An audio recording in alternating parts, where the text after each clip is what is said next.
Assalamualaikum warahmatullahi wabarakatuh. Waalaikumsalam warahmatullahi wabarakatuh. Selamat pagi Ibu. Selamat pagi. Baik, di sini saya Dipa Yu Maharani, mahasiswa kebidanan Poltekkes Unkris Jakarta 3. Boleh saya tahu dengan Ibu siapa?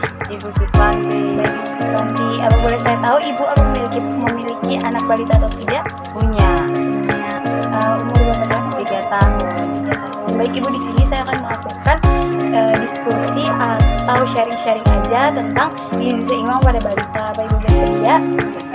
Baik Ibu, di sini izin ada leaflet yang akan saya berikan kepada Ibu. Pada pembahasan pagi hari ini saya akan membahas gizi seimbang balita untuk tumbuh kembang dan kesehatan otak yang optimal. Baik, boleh Ibu dilihat halaman pertamanya. Di situ apa itu sih gizi seimbang? Gizi seimbang itu adalah susunan makanan harian yang mengandung berbagai jenis dan jumlah zat gizi sesuai kebutuhan tubuh, termasuk zat makro dan zat mikro. Makro itu berupa ada karbohidrat, protein, dan lemak. Karbohidrat itu seperti nasi atau singkong. Kalau protein itu ada protein hewani dan protein nabati. Protein hewaninya itu ada apa sih? Ada daging ayam, telur ayam, daging sapi. Kalau hewaninya apa? Sayur-sayuran gitu ya Bu. Terus di sini serta cairan yang cukup untuk tubuh si balitanya ini. Konsep ini juga itu mencakup aktivitas fisik yang teratur, perilaku hidup bersih, dan pemantauan berat badan yang normal. Balitanya Ibu apakah sering di posyandu Bu? Iya. Bagus ya Bu. Bulan. Iya bagus. Ya, walaupun naik 1 on, 2 on. Tapi yang penting nyesuaiin ininya kan Bu, tatarannya ya. Tujuannya itu agar balita itu dapat tumbuh optimal dan aktif serta tidak mudah sakit. Baik, ini ada kebutuhan gizi balita. Kebutuhan gizi balita terbagi menjadi 2 tadi, zat gizi makro dan zat gizi mikro. Zat gizi makro itu energinya kurang lebih sekitar 1.300 sampai 1.500 kalori per hari. Proteinnya yaitu sekitar 20 sampai 25 gram per hari dengan ikan, ayam, telur, dan tempe. Itu termasuk protein ya Bu. Yang telur dan tahu dan tempe itu termasuk protein nabati karena dia terbuat dari betul. Terus lemak sehat. Lemak sehat itu bisa dari ikan atau dari buah alpukat serta dari kacang-kacangan juga bisa. Karbohidratnya ada nasi, ada roti, kentang, dan susu. Selanjutnya di sini ada zat gizi mikro. Apa sih zat gizi mikro? Zat gizi mikro itu seperti zat besi untuk mencegah anemia, bantu kecerdasan dengan bayam, hati, atau daging merah lah ya Bu. Terus di sini ada kalsium dan vitamin D yaitu untuk kuatkan tulang dan gigi dengan susu. Anaknya minum susu Bu? Minum. Bagus, keju dan yogurt.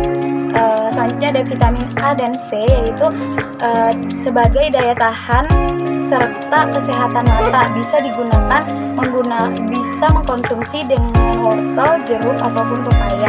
Selanjutnya ada juga omega 3 yaitu untuk perkembangan otak dan konsentrasi. Bisa dengan ikan yang dari laut dan juga dari telur.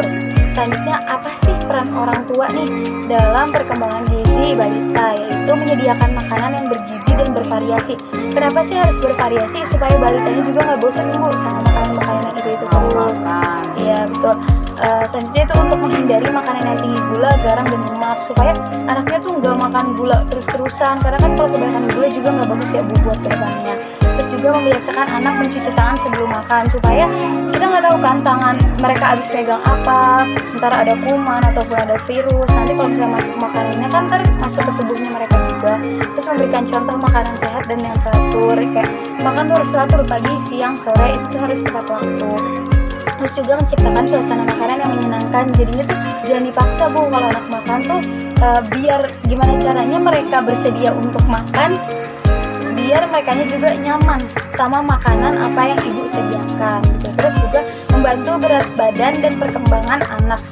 Biar dia berat badannya meningkat, otomatis harus makannya yang sesuai kan Bu, yang bergizi. Dan selanjutnya di sini ada dampak gizi tidak seimbang. Apa sih dampaknya? Di sini ada misalnya malnutrisi atau kekurangan gizi, bisa menyebabkan stunting. Tahu gak Bu stunting itu apa? Kurus. Iya, kurus atau enggak tubuhnya tuh jadi pendek, pokoknya perkembangannya itu terganggu. Terus lemah juga anaknya, jadi gampang lesu, terus juga jadi gampang sakit. Terus dia juga akan mengalami gangguan perkembangan otak dan konsentrasi. Jadi kalau misalnya anak yang kekurangan gizi, itu tuh dia konsentrasinya akan kurang. Pasti dia akan ketinggalan pelajaran di sekolahnya ataupun di teman lingkungannya tuh dia akan merasa berbeda gitu. Terus juga ada kelebihan gizi Bu. Kelebihan gizi itu bisa obesitas. Tahu kan Bu obesitas itu apa? Iya betul, kegemukan. Dan juga bisa meningkatkan resiko diabetes dan penyakit jantung serta masalah gigi dan kesehatan. Selanjutnya ini pengaruh gizi terhadap kesehatan otak. Apa sih pengaruhnya? Yang pertama itu dari protein untuk membentuk sel otak baru dan menjaga konsentrasi anak. Yang kedua itu ada lemak sehat berupa omega 3 yaitu untuk membantu memori dan kecerdasan. Selanjutnya yang ketiga itu ada zat besi dan yodium yaitu untuk mencegah anemia dan dukung fungsi saraf. Selanjutnya yang keempat itu ada vitamin B kompleks. Apa sih? Vitamin B kompleks itu adalah untuk membantu metabolisme energi otak. Dan ada vitamin A dan C yaitu untuk melindungi sel otak dari kerusakan. Selanjutnya di sini yang terakhir ada tanda anak mendapatkan gizi seimbang yaitu berat badan dan tinggi badannya itu sesuai sama seusianya. Anak ibu udah sesuai belum? Oh udah, berarti bagus ya Bu. Anaknya juga aktif, ceria, tidak mudah lelah, tidak mudah sakit ya Bu. Terus nafsu makannya itu baik gak Bu dia? Minum susunya teratur, baik. Selanjutnya dia juga jarang sakit. Baik. Selanjutnya apakah ada yang ingin ditanyakan? Udah baik. Kurang lebihnya mohon maaf ya Bu. Terima kasih. Assalamualaikum warahmatullahi wabarakatuh.